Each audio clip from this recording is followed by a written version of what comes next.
programme of which we can be proud, despite our breaches of the Refugee Convention and our underwhelming support for financial contribution to the crisis, and for not taking enough refugees.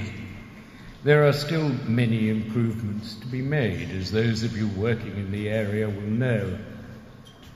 They were expertly assessed by Dewani Bakan's Refugee Council in its report last month. It highlighted the enormous importance of family reunion to the well-being of refugees and to their ability to contribute to society. The heart-rending delays at the moment, the problems for refugee students who are trying to study and worry about their parents, fathers worrying about their children, and so on. We need to drastically reduce the time. We need at least 5,000 more family reunion visas a year, especially expedited for families at risk, and of course they should be migrant visas.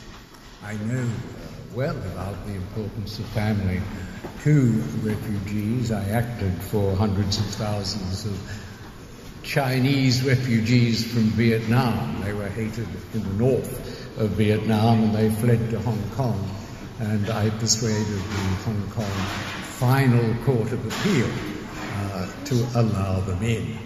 And this was an infamous case because it was the first case where the Communist government of China reversed the decision of Hong Kong's Final Court of Appeal.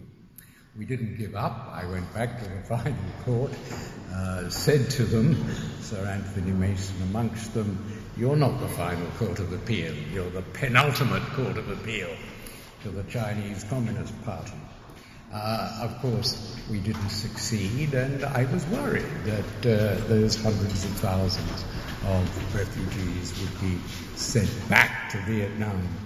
I came back a year or so later, and nothing had been done. They were living happily with their families, and the Communist Party didn't move against them. And people put it down to the fact that they had melded so well because they had their families with them. Families were expelled, and they had given each other the support that was necessary to meld into the local community. Well, the Settlement Council's report highlights the need for more work visas. We started that in 2014. The need to make temporary protection visas permanent protection visas, and equally to enable refugee students more easily to access tertiary education, and the need to speed up citizenship applications and so on.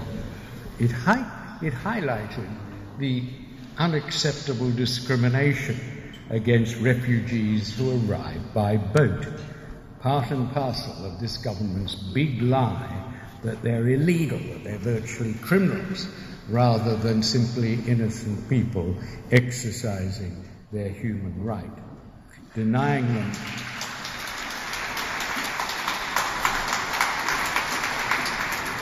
them access to legal aid is a particularly petty example of that mindset, and it's another breach of the Refugee Convention. We must treat all our refugees equally.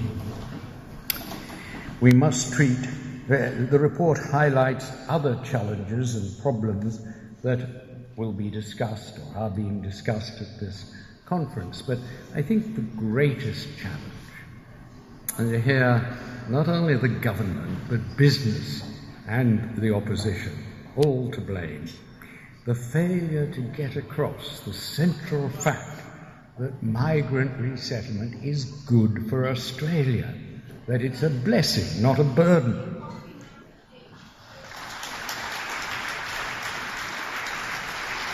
It serves our own self-interest, not only by the inevitable cooking, cleaning and caring services that migrants inevitably provide, but by the skills and knowledge they develop, by their business acumen, by the vibrant cultures they bring with them. We must insist that refugee settlement is not a charity. It is an enormous benefit to Australia.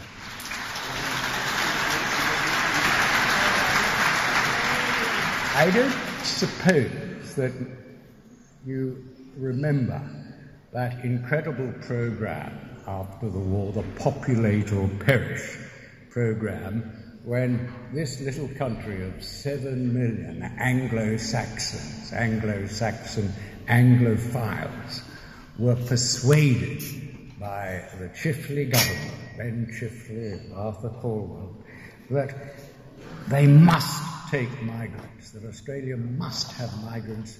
We could only get them from Eastern Europe, and it was essential to accept them.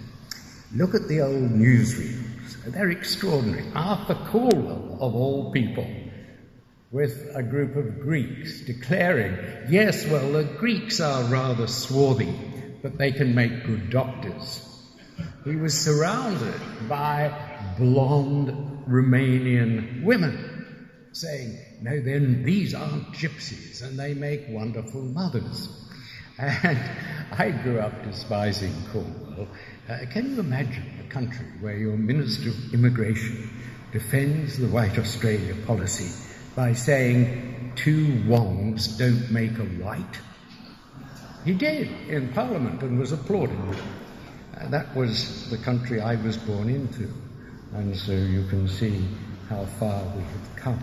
But at least Chifley and Caldwell convinced the country that taking refugees from Eastern Europe was in our self-interest. And it's that message, taking refugees from anywhere, is a benefit.